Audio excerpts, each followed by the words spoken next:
Bonjour. Alors dans cette vidéo, je vais partager avec vous un outil qui permet de déterminer les prix du mètre carré de l'immobilier autour de chez vous de manière très précise, puisque c'est un outil qui vient du ministère des Finances. On a tendance, quand on veut regarder les prix autour de chez soi, à regarder les annonces qui circulent sur le Bon Coin, ou encore pire, à demander un conseil à son agent immobilier ou à son notaire. Bon bah là vous allez trouver le prix qui est espéré par le vendeur, comme s'il n'y avait jamais eu de crise, et comme si vous étiez un pigeon. Et là, je vais vous donner une méthode, vous allez voir, qui permet de vraiment trouver le prix exact. Et ce sera l'occasion de regarder quelques cas particuliers. Donc j'ai fait une petite étude sur un petit morceau de la ville de Paris, sur deux villes de la Petite Couronne et une ville de la Grande Couronne, avec de très bonnes surprises en perspective, puisqu'on commence à voir les signes d'une baisse des prix très importante sur les 3 derniers mois. Alors ce sera quelque chose à refaire autour de chez vous, parce que moi je peux plus le faire, je vous expliquerai pourquoi. Et surtout il va y avoir fin janvier la propagande trimestrielle des notaires, hein, leur fameuse note de conjoncture. Et je vous annonce tout de suite ce qu'ils vont dire, ils vont vous dire stagnation des prix ou légère hausse, et baisse des volumes. Alors pourquoi je peux annoncer ça tout de suite? Parce que effectivement, vous allez voir, quand on regarde les graphiques, c'est quelque chose, on peut interpréter les choses comme ça, mais on peut aussi interpréter une très forte baisse des prix à venir, et les notaires, évidemment comme c'est pas dans votre intérêt, ne vont pas vous annoncer une baisse des prix. Globalement, les acteurs de l'immobilier ont un petit peu changé leur ligne directrice en termes de communication. Il y a encore quelques mois, c'était oui, il va y avoir une explosion des prix à la hausse, il faut acheter, c'est le moment ou jamais, les taux d'intérêt vont monter, ils vous faisaient peur. Maintenant, bon, ceux qui font ça sont totalement discrédités, donc ils ne le font plus, ils sont totalement ridicules. Maintenant, c'est plus, voilà, il va y avoir une petite stagnation des prix ou une petite baisse, mais c'est pas dramatique, et une baisse des volumes pendant un certain temps, mais après ça va repartir. Bon, tout ça c'est faux, il va y avoir une baisse des prix, il ne faut pas s'inquiéter, mais avant tout, avant de rentrer dans le vif du sujet, je vous invite à partager la dernière vidéo que j'ai faite dans laquelle j'appelais à une grève des achats. Alors c'est surtout celle-là à partager, hein. On a eu 600 vues en 2 semaines et vous vous doutez bien que c'est largement insuffisant. Alors on n'a pas besoin d'aboutir à une grève des achats, il suffit qu'il y ait une rumeur comme quoi eh ben, il y a une grève des achats qui circule et ça y est, on fait péter le climat des achats, si vous voulez, et on est acteur de la baisse des prix. Il va y avoir une baisse des prix, mais plus on va être acteur de cette baisse des prix, plus on va pousser, bah, plus elle va être importante. Moi, j'y gagne rien, je suis un tout petit youtubeur, je gagne 0 €. Sans votre aide, je n'y arriverai pas. Et il faut partager, il faut s'abonner, liker, partager. Alors vous allez me dire, ouais, peut-être que c'est un sujet qui intéresse pas mon entourage. Eh ben on s'en fout, il faut essayer de les motiver à partager un petit peu, les sensibiliser à l'enjeu, pour qu'on puisse aboutir finalement à la propagation de cette rumeur et éventuellement bah, à une vraie grève des achats, ce sera encore mieux. Alors, si vous regardez sur YouTube, je suis l'un des seuls à annoncer une très forte baisse des prix. Il y a des économistes ou des youtubeurs qui annoncent une petite baisse des prix. Mais les agents immobiliers, globalement, ils disent oui, une petite stagnation, puis après ça va repartir à la hausse. Ou même une explosion des prix. Ok. Sauf que si vous regardez bien, mes vidéos, ce sont les plus sourcées, ce qui fait aussi que ce sont généralement les plus longues et les plus chiantes, j'en suis navré. Moi, je ne suis pas payé à faire ça, c'est-à-dire que la qualité, elle est peut-être pas géniale, mais bon, moi, je fais ça sur mon temps libre. Mais en attendant, c'est sourcé, c'est béton, et j'ai le plus d'arguments, et c'est pour ça que c'est un petit peu long à regarder. Donc pour accéder à cet outil, c'est très facile, vous allez sur le site impôt.gouv et vous vous connectez à votre espace personnel. Vous aurez une rubrique Autres services, puis une rubrique Rechercher des transactions immobilières. Et enfin, vous arrivez à une page dans laquelle vous allez rentrer vos critères. Donc là, par exemple, hein, vous pouvez chercher des T3 dans un rayon de 1 km autour de telle adresse. Alors, moi, j'ai fait mes études uniquement sur des T3 hein, dans cette vidéo. Pourquoi j'ai choisi les T3? Parce que c'est l'unité résidentielle familiale de base, donc qui va nous donner une très bonne indication finalement du marché immobilier résidentiel. Et donc ça vous extrait des PDF avec la liste de toutes les ventes immobilières qui ont été faites dans ce secteur-là. Vous avez énormément d'informations sur cette liste. Le prix au mètre carré, la surface, le prix global, le type de logement, l'étage, la date de la vente, vous avez même l'adresse et le type de mur ou de toiture. C'est pour ça que je ne peux pas vous le montrer là, parce qu'il y a quand même des données confidentielles dessus. Alors ben justement, on va prendre l'exemple de la ville de Paris. J'ai fait une petite recherche. Alors j'ai pris des T3 entre 40 mètres et 150 mètres carrés autour du 1 place de la Bastide dans un rayon de 1 km à différentes dates. Alors pourquoi j'ai pris la place de la Bastide? Tout simplement parce que je voulais pas avoir un seul arrondissement. Donc je me suis mis à la frontière entre quatre arrondissements qui avaient différentes cotes. Alors je vais avoir quand même pas une moyenne des prix des quatre arrondissements, hein. Je vais avoir quelque chose d'un peu plus cher puisque j'ai tout le quatrième, j'ai une bonne partie du troisième, une bonne partie du onzième, mais j'ai une petite partie du douzième dans lesquels les prix sont beaucoup plus bas.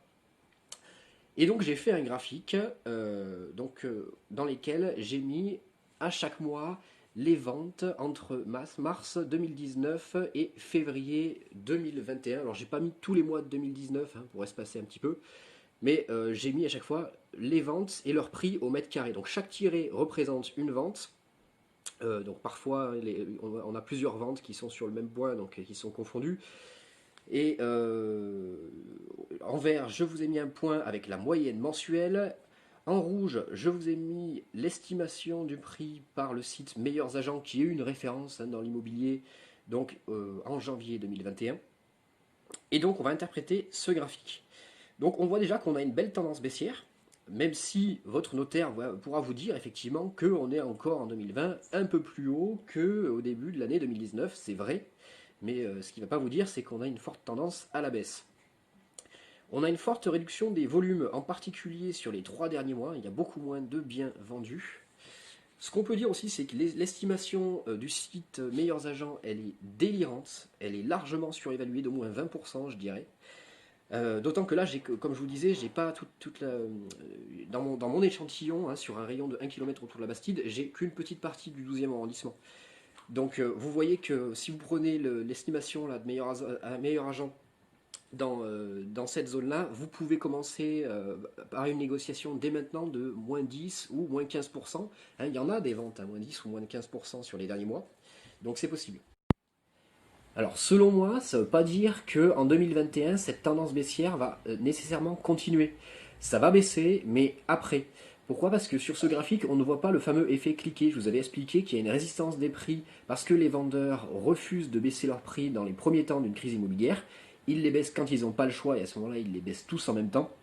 C'est le fameux effet cliquet donc, qui est caractéristique du marché immobilier. Et cet effet cliquet, il n'est pas encore visible, donc on l'attend.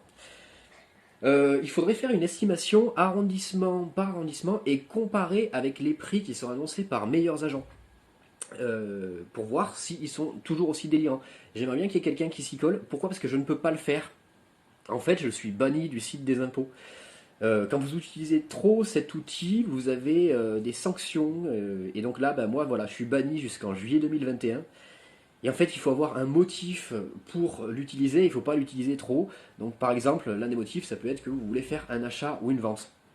Et d'ailleurs, si un agent des impôts nous écoute, donc moi j'ai fait ça parce qu'en fait je veux acheter un T3 autour du canal Saint-Martin avec mon budget de 200 000 euros.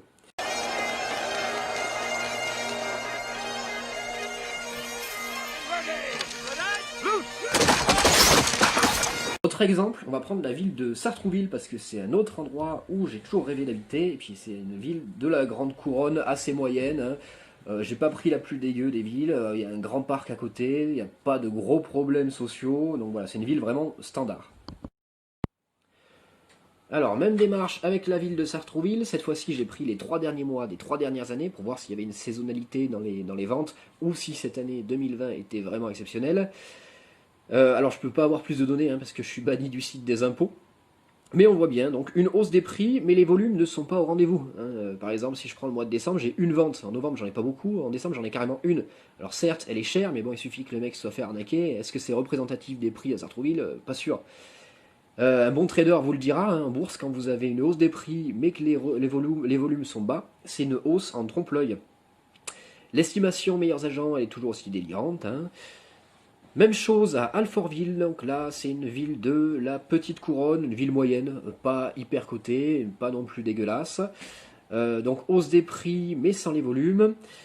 Pareil, hein, avec une très grosse disparité sur le mois de novembre. Donc là on peut se dire que voilà, il y a des gens qui savaient négocier leur prix en novembre, d'autres qui se sont fait arnaquer hein, sous l'effet de la panique.